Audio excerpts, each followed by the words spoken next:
Ada apa? Ada apa? Saya mau tanya, sobat. Gimana sih supaya saya dihargai orang lain? Eh, ada dong. Kalau kita mau dihargai orang lain, harus gimana? Ya, setiap orang ingin dihargai. Anda, saya juga ingin dihargai. Aku juga. Iya. Semua orang ingin dihargai orang lain.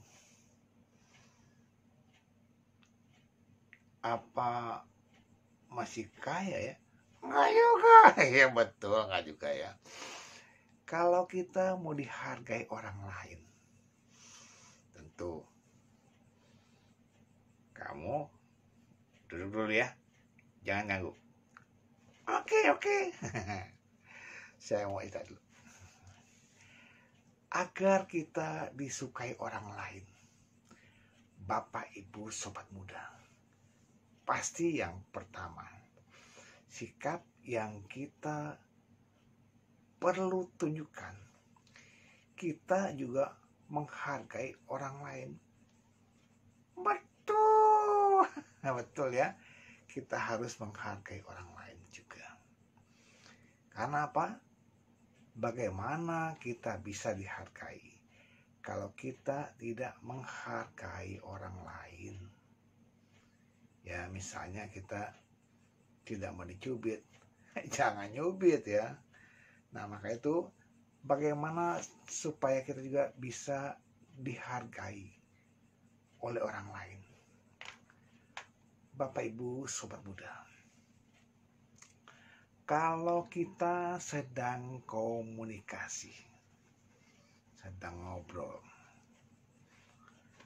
apalagi kalau berdua, ya, yang pertama kita harus perhatikan apa yang sedang disampaikan oleh lawan bicara kita. Aku juga perhatiin. Ya betul, kamu harus perhatiin. Kalau kita mendengarkan apa yang disampaikan oleh orang lain, maka orang itu akan respect dengan kita. Karena apa? Karena kita memperhatikannya. Betul ya. Karena kita memperhatikan apa yang sedang disampaikannya. Kenapa? Karena kalau kita lagi ngomong, orang itu cuek aja ya, maka kita nggak akan mau merespon pembicaraannya. Nah, maka itu ya, kamu juga perhatikan apa yang sedang disampaikan oleh orang. Ya pasti dong. Ya pasti ya. Kenapa? Karena kita pun ingin dihargai dan orang lain pun ingin dihargai juga.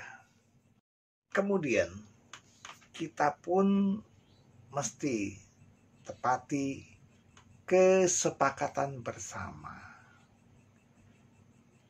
Bapak, Ibu, Sobat Muda, sebuah kesepakatan, janji yang sudah kita sepakati. Misalnya ya, Pak Edi sudah dijadwalkan, sudah dijanjikan, sudah dikonfirmasi untuk mengisi Dharma Desana di sebuah wihara. Ya misalnya tanggal A, tanggal B, bulan A, bulan B. Kita harus menepati janji yang sudah kita sepakati. Lalu dengan kesiapan yang diperlukan dan on time terhadap waktu yang dijanjikan.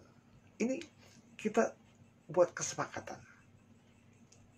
Jangan sampai kita yang buat kesepakatan kita langgar. Akhirnya orang pun gak menghargai. Orang lain lagi, orang yang tadi mengundang kita gak akan ngundang lagi loh. Hati-hati. Makanya kita kalau ingin dihargai, hargailah waktu kita dan juga waktu orang lain ya. Karena setiap orang punya kepentingan yang banyak, punya keperluan yang sudah dijadwalkan. Kemudian, jangan diri kita jadi beban orang lain. Ini, setiap kehadiran kita, apabila kita ingin diharapkan, ingin nantikan kehadirannya, jangan kehadiran kita tuh sangat mengganggu orang lain. Misalnya begini ya, kita sudah berjanji dalam hal waktu jam 10, tapi kok sudah jam 10 lewat belum datang, sampai 1 jam ditunggu kehadiran kita. Ini akhirnya karena kita tidak tepat waktu, akhirnya kehadiran kita selalu menjadi beban orang lain. Terlambat. Atau mungkin dalam hal pembelajaran, setiap kita hadir dalam pembelajaran selalu pinjam pulpen, pinjam penggaris. aduh, jadi beban kehadiran kita. Ini kalau ada Edi ini kacau, kenapa pinjam pulpen terus, pinjam penghapus. Aduh, kalau memang belajar, siapkan segala sesuatunya. Kenapa? Karena kita jangan jadi beban orang lain. Apalagi ketika kita diajarkan sesuatu yang memang perlu konsentrasi tinggi. Belajar dengan konsentrasi. Bertanya, no problem, silakan.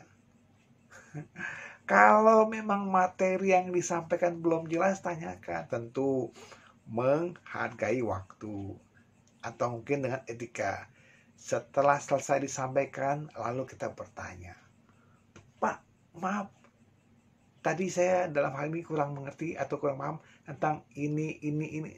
Tanyakan apabila belum paham.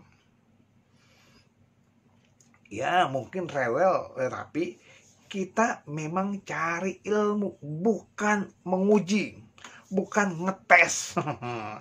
Kalau kita bertanya tentang hal yang sudah kita ketahui, kasihan orang lain, butuh belajar juga.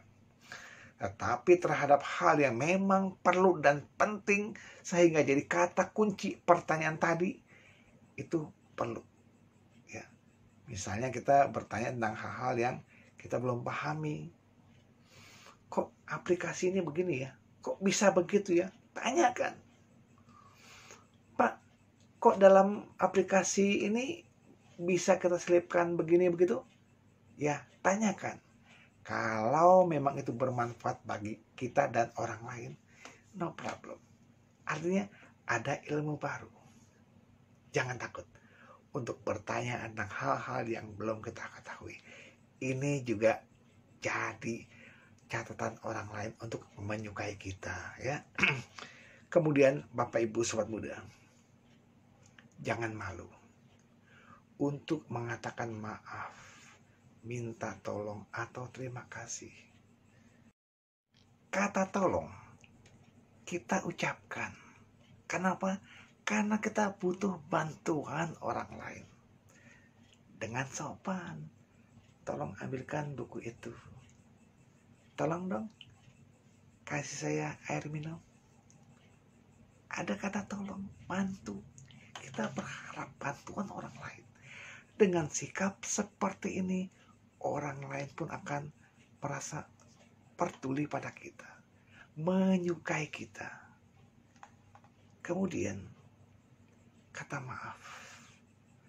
Maaf kita sampaikan. Karena rasa menyesal akan kesalahan yang kita perbuat. Maaf ya, saya nggak sengaja mengatakan itu kepada Anda. Maaf Pak, tadi saya memberikan Anda tugas terlalu berat. Maaf Bapak Ibu, bukan saya mengajari. Jadi ada kata permintaan maaf sebagai sikap rendah hati kita. Kemudian terima kasih adalah ungkapan rasa syukur atas bantuan yang telah diberikan orang lain, atau rasa syukur akan anugerah yang kita terima.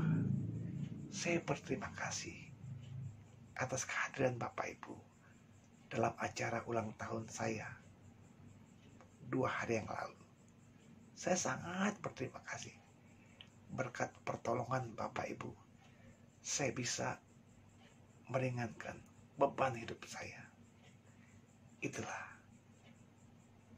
hal-hal yang membuat kita disukai orang lain. Tentunya kita pun bertindak hal yang sama kepada orang lain sebagai rasa sikap menghargai orang lain. Semoga kita hidup saling harga menghargai. Terima kasih. Semoga semuanya berbahagia. Sadu, sadu, sadu.